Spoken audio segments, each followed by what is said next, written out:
So hello my dear students, my dear friends, कैसे हैं आप सभी लोग। उम्मीद करता हूँ आप सभी लोग बहुत अच्छे होंगे, आपकी पढ़ाई अच्छे से चल रही होगी।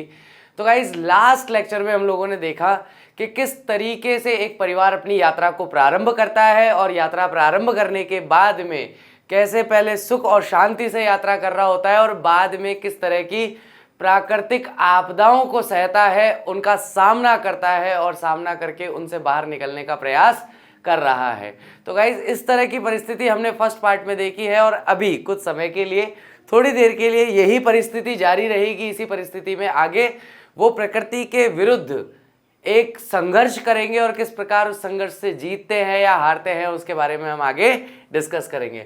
तो चलिए गाइज आज का लेक्चर स्टार्ट करते हैं। सेकंड पार्ट हम लोग डिस्कस कर रहे हैं चैप्टर 2 का, we are not afraid to die if we can all be together. इसमें बाय मॉर्निंग ऑन जनवरी 3 यानी कि 3 जनवरी की सुबह आते आते क्या हुआ, the pumps had the water level sufficiently under control for us to take 2 hours rest in rotation.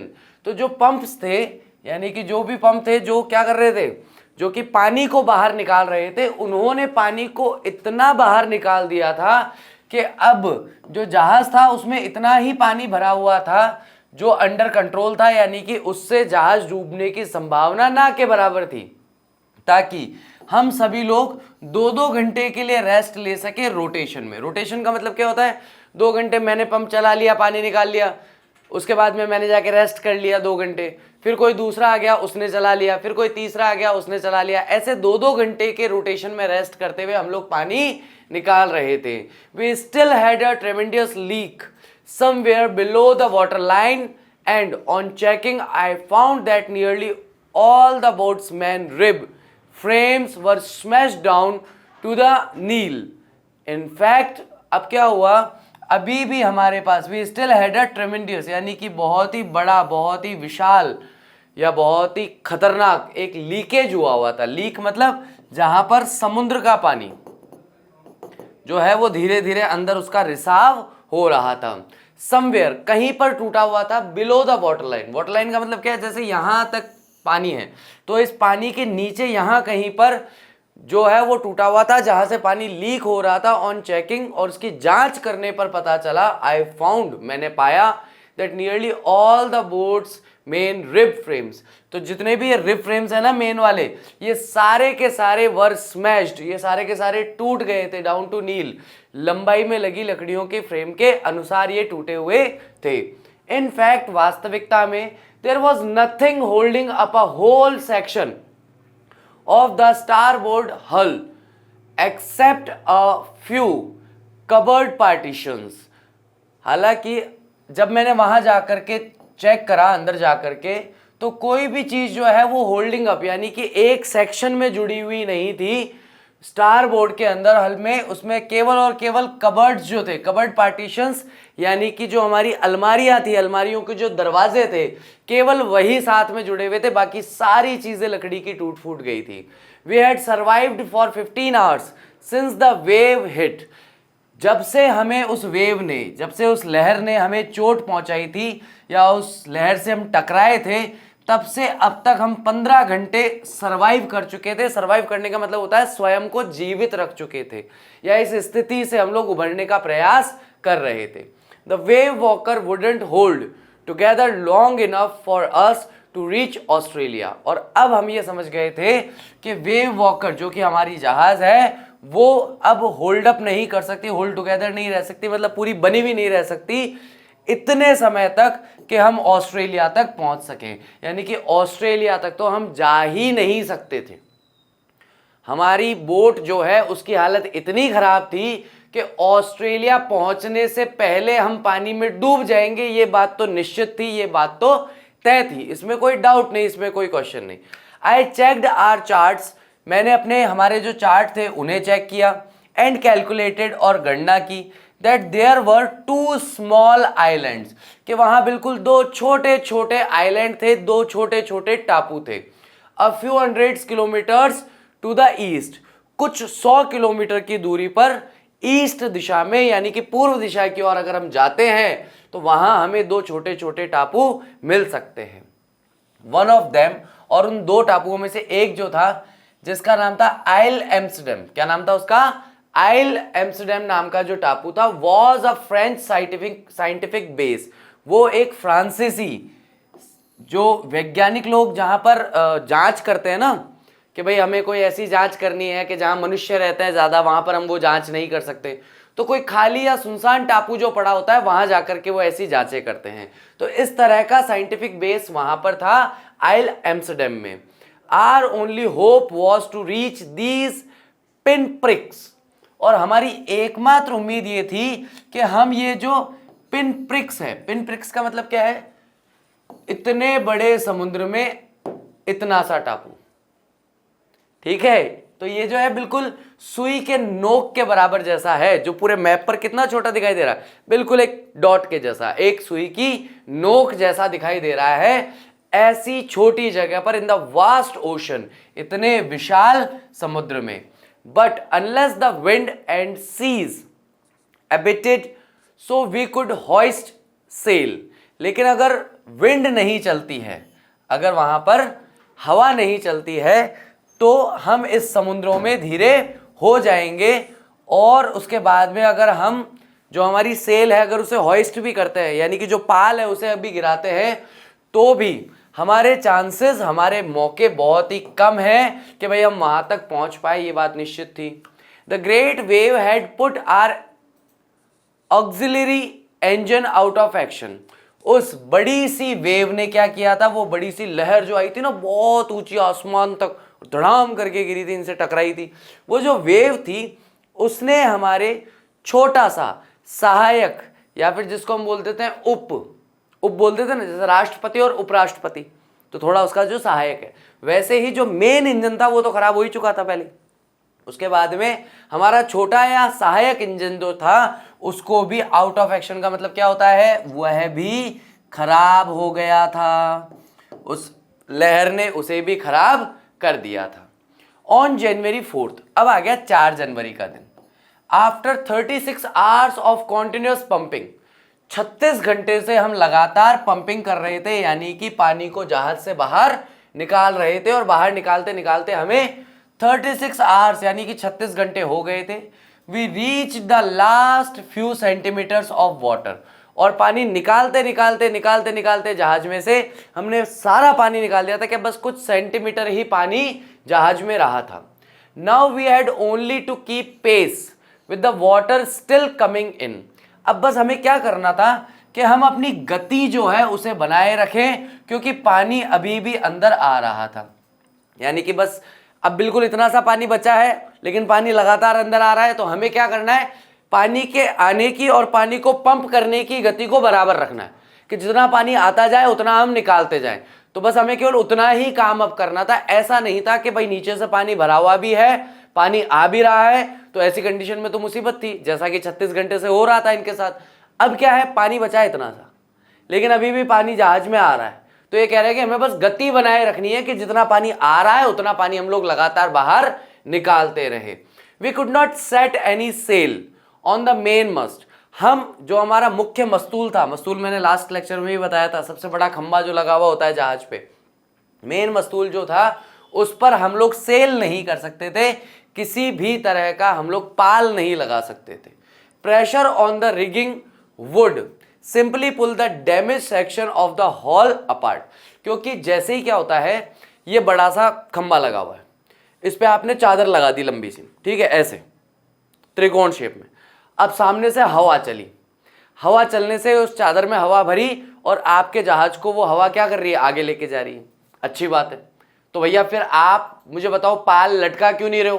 क्यों नहीं खोल रहे हो पाल को? तो ये कह रहा है, बोले कि उसमें भी हमारे को दिक्कत है। दिक्कत क्या है कि अगर हवा तेज प्रेशर से आती है और उसमें भरती है, तो जो बचा कुचा हमारा जहाज है ना, वो भी टूट जाएगा उस प्रेशर की वजह से। इसलिए हम चाह करके भी हॉल नहीं लगा सकते थे, हम चाह करके भी वहां पर पाल नहीं लहरा सकते थे। So we hoisted the storm jib. तो हमने एक छोटा सा जो तूफान वाला जिब होता है उसको हमने लहराया। And headed for where I thought the 2 islands were. और उधर उस दिशा में आगे बढ़ गए जहां मुझे लगता था या जहां मैं विचार करता था कि वो 2 आइलैंड्स होंगे। Mary found some corned beef and cracker biscuits. Mary जो है उसे कुछ कॉर्न बीफ मिल गया यानी कि मांस मिल गया, और क्रैकर बिस्किट्स यानी कि बिस्किट्स मिल गए। And we ate our first meal in almost 2 days, और हमने अपना पहला भोजन खाया लगभग 2 दिनों में, यानी हमने 2 दिनों से कुछ नहीं खाया था, सोए नहीं थे, लगातार पानी पंप कर रहे थे बाहर और जहाज को आगे से आगे बढ़ाने का प्रयास कर रहे थे। तो 2 दिन बाद जाकर के हमने कुछ खाया था। But our respite was short lived, लेकिन हमारा ये जो राहत थी, हमें जो थोड़ा सा आराम मिला था, ये बहुत कम समय के लिए था। एट 4 PM, लगभग शाम के 4 बजे के समय, black clouds begin building up behind us, हमारे पीछे हमें काले काले बादल जो है वो दिखाई दिए, जो बिल्ड हो रहे थे, मतलब धीरे धीरे काले बादल उदय हो रहे थे। Within the hour the wind was back to 40 knots, और 1 घंटे के अंदर अंदर, नॉट्स का मतलब यहां पे होता है नॉटिकल माइल्स, ठीक है, तो 40 नॉटिकल माइल्स तक जो हवा है उसकी गति बढ़ गई। And the seas were getting higher, और हमारे आसपास का जो समुद्र है वो क्या होने लगा, उसमें फिर से ऊंची ऊंची लहरें चलने लगी। The weather continued to deteriorate throughout the night, और मौसम जो है लगातार पूरी रात जो है खराब से और खराब, खराब से और खराब होता चला गया। By the down on January 5, down का मतलब होता है सुबह का समय, भोर का समय। तो जब सुबह का समय आया, भोर का समय आया January 5 को, our situation was again desperate, तो हमारी परिस्थिति फिर से बुरी हो गई थी, हमारी परिस्थिति फिर से खराब हो गई थी। When I went to comfort the children, और जब मैं बच्चों को सांत्वना देने गया कि भाई घबराओ मत, कुछ नहीं होगा, टेंशन मत लो, सब ठीक है, सब अंडर कंट्रोल है, तो जब मैं बच्चों को संभालने के लिए गया, जॉन ने पूछा, daddy are we going to die, वो पूछता है पिताजी क्या हम मर जाएंगे। I tried to assure him that we could make it, और मैंने उसे अश्योर करने की, विश्वास दिलाने की कोशिश की कि नहीं नहीं हम नहीं मरेंगे, हम ये कर दिखाएंगे, हम इस परिस्थिति से बाहर निकल के दिखाएंगे। बट डैडी, लेकिन वह कहता है लेकिन पिताजी, ही वेंट ऑन, वह आगे कहता गया, we aren't afraid of dying if we can all be together, हम मरने से नहीं डरते अगर हम सभी साथ में हैं तो।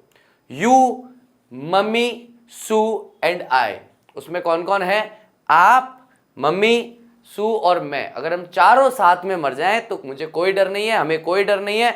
अगर हम साथ में मरते हैं तो हमें किसी तरह का कोई डर नहीं होगा, ऐसा वह 6 साल का बच्चा अपने फादर से कहता है। आप कल्पना कर सकते हैं कि ऐसी स्थिति में उस पिता के मन पर क्या बीत रही होगी, कैसी उसकी मनः स्थिति होगी कि यार क्या बोल रहा है एक 6 साल का बच्चा, मुझे किस तरह की बात यहाँ पर कह रहा है। लेकिन वहां पर वो अपने परिवार को संयुक्त रखने पर ज्यादा बल देता है कि भाई हम बस, चाहे मैं जिंदा रहूं चाहे मैं मर जाऊं, मुझे बस आप लोगों के साथ रहना है। उस बच्चे की मूलतः भावना यहाँ पर ये है, वो ये नहीं चाहता कि मर जाओ वो ये चाहता है कि भाई चाहे हम जिंदा रहें तो साथ जिंदा रहें और मरे तो साथ मरे, ठीक है, यानी वह अपने परिवार का साथ चाहता है। I could find no words with which to respond, मुझे कोई शब्द नहीं मिले कि मैं किन शब्दों से उस बच्चे की उस बात का प्रत्युत्तर दूं या उस बात का जवाब दूं। But I left the children's cabin determined to fight the sea, लेकिन मैं बच्चों के कैबिन से ये दृढ़ संकल्प लेकर के और निकल गया कि मैं इस समुद्र से फाइट करूंगा विथ एवरीथिंग आई हैड, जो कुछ मेरे पास है अपना सब कुछ लगा करके भी इस समुद्र के सामने मैं हारूंगा नहीं। To protect the weakened starboard side, यानी कि जहां पर लकड़ी के तख्ते जो है वो टूटे हुए थे या कमजोर हो गए थे, उसको बचाने के लिए I decided to heave with the undamaged port hull facing the oncoming waves. तो देखो भाई, ये आपका जहाज है, ये जहाज आगे बढ़ रहा है, इधर का हिस्सा टूटा हुआ है, ठीक है, इधर के जो स्टारबोर्ड्स हैं वो टूटे हुए हैं। इसने ये तय किया कि भैया अब जिधर से लहरें आ रही है, इधर का हिस्सा तो टूटा हुआ है, अब मैं समुद्र को, अब मैं अपने नाव को इस तरीके से इस पोजीशन में रखूंगा ताकि अब जिधर से चोट लगने वाली है समुद्र से, वो जो साबुत हिस्सा है उधर की तरफ वो चोट लगे, ना कि जो पहले से टूटा हुआ या डैमेज हिस्सा है वहां पर चोट लगे। तो उसने ये सोचा कि भैया मैं फेस जो करूंगा समुद्र को, उसकी आने वाली लहरों को, उसमें मैं क्या करूंगा, अनडैमेज्ड, यानी कि जो नहीं टूटा हुआ हिस्सा है उसे आगे रखूंगा। Using and improvised sea anchor of heavy nylon rope, और एक काम चलाऊ इम्प्रोवाइज जो था सी एंकर। एंकर क्या होता है, एंकर इसे कहते हैं समुद्र को रोकने के, समुद्र में नाव को, जहाज को रोकने के जो काम आता है। भारी सी नायलॉन की रस्सी जो थी उससे बंधा हुआ था, एंड 22 लीटर प्लास्टिक बैरल्स। ठीक है, प्लास्टिक बैरल्स अभी अपन ने यहां देखे, ये देखो ये है प्लास्टिक के बैरल्स, ये कहलाते हैं ड्रम, बोलते हैं ना अपन बोलचाल की भाषा में, प्लास्टिक का ड्रम। तो 22 लीटर के प्लास्टिक के जो बैरल्स थे उनसे, और पैराफिन यानी मोम लगा करके मैंने उन्हें बांध दिया ताकि वो चिकने हो जाए, उन पर पानी रुके नहीं। दैट इवनिंग, उस शाम, Mary and I sat together holding hands. Mary यानी कि उसकी पत्नी और मैं यानी कि वह स्वयं, हाथ पकड़ के दोनों एक दूसरे के साथ बैठे थे। As the motion of the ship brought more and more water in through the broken planks, और जैसे कि आगे बढ़ता हुआ शिप जो है वो ज्यादा से ज्यादा पानी अंदर ले रहा था उन टूटे हुए तख्तों से। We both felt the end was near, हम दोनों ने महसूस किया कि अंत अब हमारे निकट है। But wave walker road out the storm, and by the morning of January 6 with the wind easing. But लेकिन वेव वॉकर जो है उस तूफान से चढ़कर निकल गए, और अगले दिन सुबह यानी कि 6 जनवरी की सुबह जब हुई तो विंड जो है बिल्कुल शांत थी, यानी कि फिर कोई तेज हवा वहां पर, तूफान वहां पर नहीं था। I tried to get a reading on the sextant, मैंने कोशिश की कि मैं पढ़ने की, समझने की कोशिश करूं कि भाई दूर कहां पे क्या दिखाई दे रहा है, ताकि हमें पता चले कि हमारी एक्चुअल पोजीशन क्या है, यहां से हमें आइल आइलैंड के लिए किस तरफ जाना है। Back in the chart room, और मैं सब कुछ देख करके अपनी दूरबीन से और वापस चार्ट रूम में आ गया। I worked on the wind speed, मैंने देखा कि भाई विंड स्पीड कितनी चल रही है, चेंजेस ऑफ कोर्स, किस तरीके से धाराएं बदल रही हैं, ड्रिफ्ट यानी कि किस तरीके से प्रवाह जो है वो जहाज को उसके कोर्स से या उसकी डायरेक्शन से हिला रहा है, एंड करंट, और किस तरीके से अंतः प्रवाही जल बह रहा है, and effort to calculate our position, यानी कि मैं एक प्रयास कर रहा था कि मैं अपनी वास्तविक पोजीशन को समझ सकूं। The best I could determine was that we were somewhere in 1,50,000 kilometres of ocean looking for a 65 kilometre wide island. जो बेस्ट यानी सबसे अच्छे से अच्छे जो मैं तय कर पाया वो मैं यही तय कर पाया कि हम 1.5 लाख किलोमीटर बड़े समुद्र में कहीं पर हैं, और हम 65 किलोमीटर का एक टापू ढूंढ रहे हैं जो 65 किलोमीटर चौड़ा है। While I was thinking, जब मैं ये सब सोच रहा था, सू जो है मूविंग पेनफुली, वो बहुत दर्दपूर्ण तरीके से हिल रही थी, ज्वाइंड मी, और वो मेरे पास आई। The left side of her head was now very swollen, उसके सर का जो बायां हिस्सा था वो पूरी तरीके से सूज गया था। And her blackened eye narrowed to slits, और उसकी काली पड़ी हुई आंखें जो है वो बिल्कुल सुकड़ करके और दरारों जैसी दिखाई दे रही थी। She gave me a card she had made, और उसने मुझे एक कार्ड दिया। अपन छोटे थे ना, चौथी पांचवी छठी में, तो जब टीचर्स डे आता था या ऐसा कोई भी दिन आता था तो हम घर पे शीट से कार्ड बनाते थे, है ना। उसमें टीचर को भी ड्रॉ करने की कोशिश करते थे, पीछे एक ब्लैक बोर्ड बना देते थे, टीचर के हाथ में छड़ी पकड़ा देते थे, है ना, और फिर हैप्पी टीचर्स डे और ये सब लिख लिख के देते थे। तो सभी बच्चों ने कहीं ना कहीं कभी ना कभी अपने बचपन में किया है। तो वैसा ही वो एक कार्ड बनाकर अपने फादर के लिए रेखा चित्र का बना हुआ एक कार्ड बनाकर लाती है। On the front she had drawn caricatures of Mary and me with words, तो वहां पर उसने व्यंग्य चित्र या कार्टून बना रखा था मैरी का और मेरा, और शब्द लिखे हुए थे here are some funny people, देखो ये कुछ फनी पीपल हैं, अजीब से मजाकिया लोग हैं। Did they make you laugh, क्या इन्होंने तुम्हें हंसाया? I laughed a lot as well, मैं भी बहुत हंसी। इनसाइड वॉज अ मैसेज, और अंदर एक मैसेज लिखा हुआ था, oh how I love you both, कितना मैं आप दोनों से प्यार करती हूं। So this card is to say thank you and let's hope for the best. तो ये कार्ड इसलिए है कि कि मैं आप लोगों का धन्यवाद करना चाहती हूं कि आप इतनी विषम परिस्थितियों में भी हमें बचाने का प्रयास कर रहे हैं और उम्मीद करते हैं कि सब कुछ अच्छा होगा। Somehow we had to make it, किसी ना किसी तरह से हमें ये करके ही दिखाना होगा, हमें इससे बाहर निकलना ही होगा, हमें अपने आप को और अपने परिवार को बचाना ही होगा। यानी कि अपने माता पिता को और खास करके अपने पिता को हिम्मत देने के लिए, साहस देने के लिए, उनके मन को थोड़ा सा हल्का करने के लिए सू का ये एक बहुत ही अच्छा प्रयास था और इस प्रयास से वो किसी ना किसी तरीके से अपने पिता को और माता को बहुत बेहतर महसूस कराने की कोशिश कर रही थी। I checked and rechecked my calculation, मैंने जांची और फिर से जांची अपनी गणनाओं को।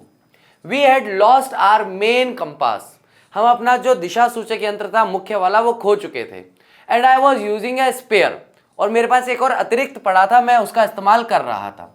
विच had not been corrected for magnetic variations, जो कि सही नहीं किया गया था मैग्नेटिक वेरिएशन यानी चुंबकीय अंतर के आधार पर।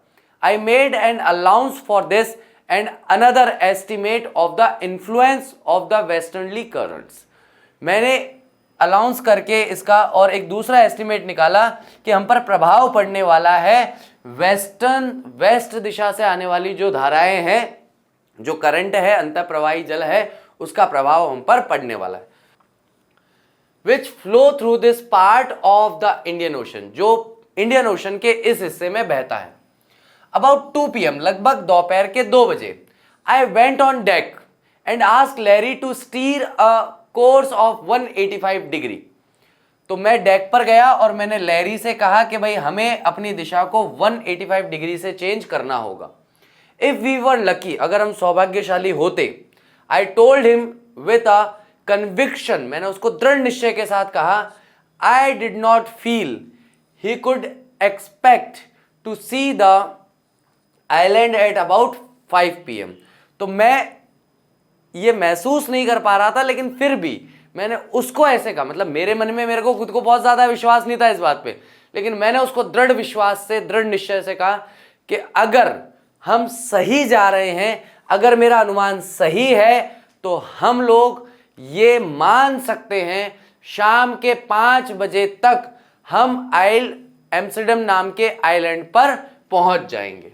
और ऐसा कह करके then with a heavy heart, बहुत ही भारी मन के साथ, आई वेंट बिलो का मतलब वही ऊपर तक लगा हुआ, नीचे जहां पर जाकर के सब लोग रहते हैं, लास्ट लेक्चर में भी बताया था। क्लाइम्ड ऑन अ बंक, मैं एक शयन कक्ष में एक बंक बेड जो था उस पर चढ़ा। एंड अमेजिंगली, और बड़े आश्चर्य की बात है, हम मरने वाले हैं, कहीं पहुंचेंगे नहीं पहुंचेंगे कुछ नहीं पता, लेकिन ताज्जुब की बात है, डोज्ड ऑफ, तुरंत ही मुझे नींद आ गई। When I woke it was 6 PM, जब मैं उठा तो शाम की 6 बजे का समय हो रहा था। एंड ग्रोइंग डार्क, और अंधेरा होना शुरू हो गया था। I knew we must have miss the island, और मैं जानता था निश्चित तौर पर हमने शायद आइलैंड मिस कर दिया था। And with the sail we had left, और आगे की यात्रा पर, आगे की समुद्री यात्रा पर हम लोग निकल चुके थे। We couldn't hope to beat back into the westerly winds, westerly winds जो हैं उनसे वापस जाकर उलझने की मैं उम्मीद भी नहीं कर सकता था, मैं आशा भी नहीं कर सकता था कि इनके अगेंस्ट या इनके सामने हम कुछ कर पाएंगे। एट दैट मोमेंट, उसी क्षण, अ टॉसल्ड हेड, टॉसल्ड का मतलब है यहां पर उलझे हुए बालों वाला सर जो है, अपीयर्ड इन माई बंक, मुझे मेरे बेड में वो दिखाई दिया। कैन आई हैव अ हग, क्या मैं आपको गले लगा सकता हूं? जोनाथन आस्क्ड, उनका बेटा जॉन जो है उसने पूछा। Sue was right behind him, और सू जो है बिल्कुल उनके पीछे खड़ी थी। Why am I getting a hug now, I asked, मैंने पूछा कि भाई मुझे क्यों हग मिल रहा है? Because you are the best daddy in the whole world, क्योंकि आप इस दुनिया के सबसे अच्छे पिता हैं। एंड द बेस्ट कैप्टन, और सबसे अच्छे कप्तान हैं। माई सन रिप्लाइड, मेरे बेटे ने जवाब दिया। Not today John, I am afraid. और इस पर जो हमारे कैप्टन भाई साहब हैं वो जवाब देते हैं कि नहीं, मुझे डर है कि मैं आज शायद ना तो अच्छा पिता हूं और ना ही अच्छा कैप्टन हूं। अच्छा पिता क्यों नहीं हूं? क्योंकि अपने परिवार को बचा नहीं पा रहा, और अच्छा कैप्टन क्यों नहीं हूं? क्योंकि मैं सही समय पर सही डिसीजन लेकर के तुम्हें आइल्स एम्स्टर्डम आइलैंड तक नहीं पहुंचा पाया। Why you must be, said Sue. लेकिन इसी में बीच में सू बोलती है कि क्यों, आप ऐसा क्यों सोचते हैं, आपको अपने आप पर गर्व होना चाहिए, आप एक अच्छे पिता, एक अच्छे कप्तान हैं, in a matter of fact voice. और इसने इस बात को ऐसे कहा जैसे वो तथ्य कह रही हो, जैसे वो सत्य कह रही हो कि सूरज तो पूरब से उगता है, आप तो अच्छे पिता हैं, आप तो अच्छे कैप्टन हैं।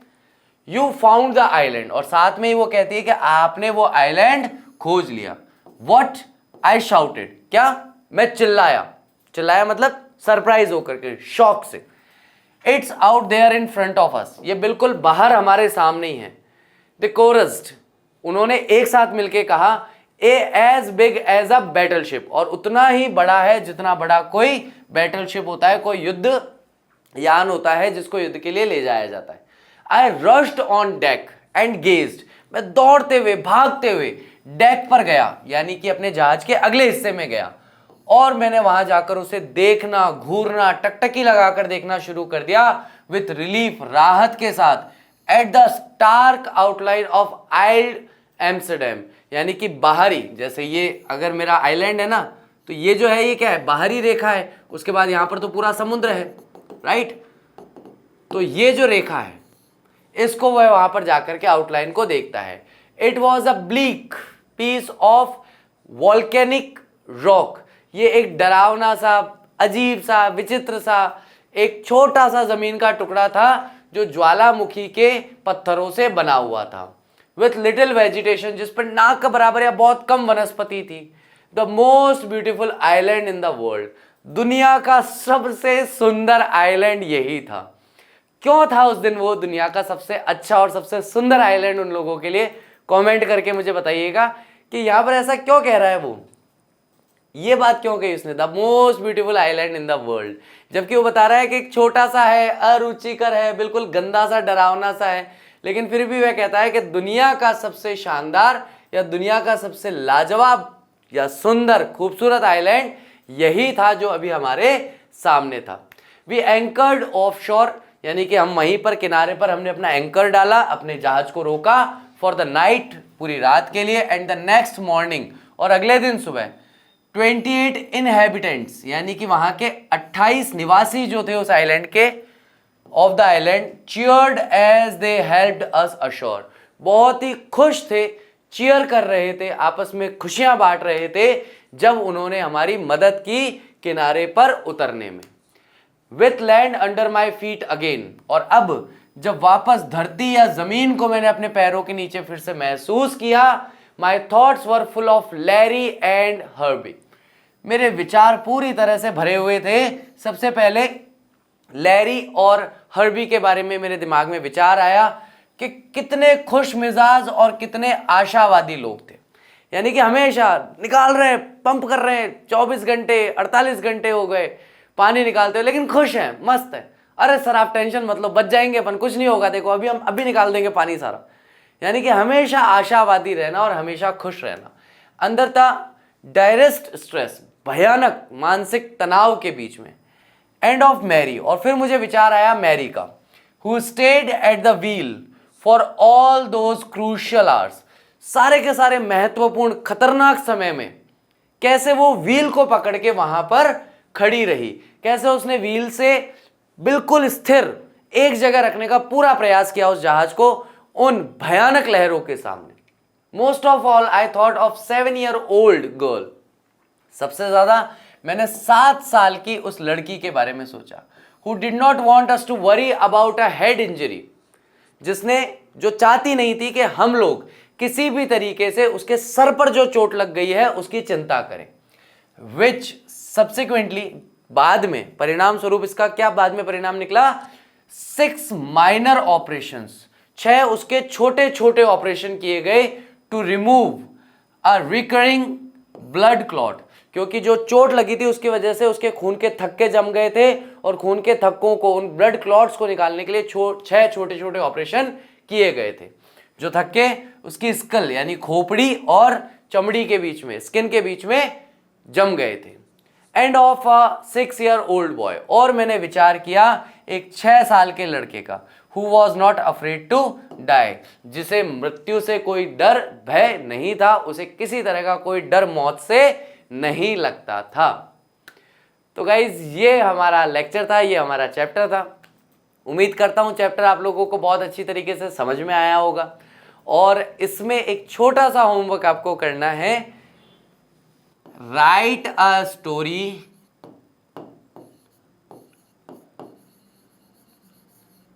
अबाउट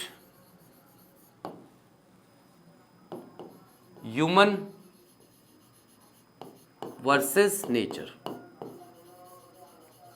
ऐसी और कोई भी कहानी आपको पता हो, आप अपने मन से बना सकते हैं, जहां मनुष्य किस प्रकार से नेचर या प्रकृति की जो क्रूरता है उसके खिलाफ युद्ध लड़ता है, उससे स्ट्रगल करता है और लास्ट में कैसे उससे जीत जाता है। ऐसी कोई भी कहानी आपको पता हो, आपको ध्यान हो, याद हो, तो मुझे कमेंट बॉक्स में जरूर बताइएगा। Thank you very much. I will see you soon in my next lecture. Till that take care of yourself. Bye bye. I will see you soon.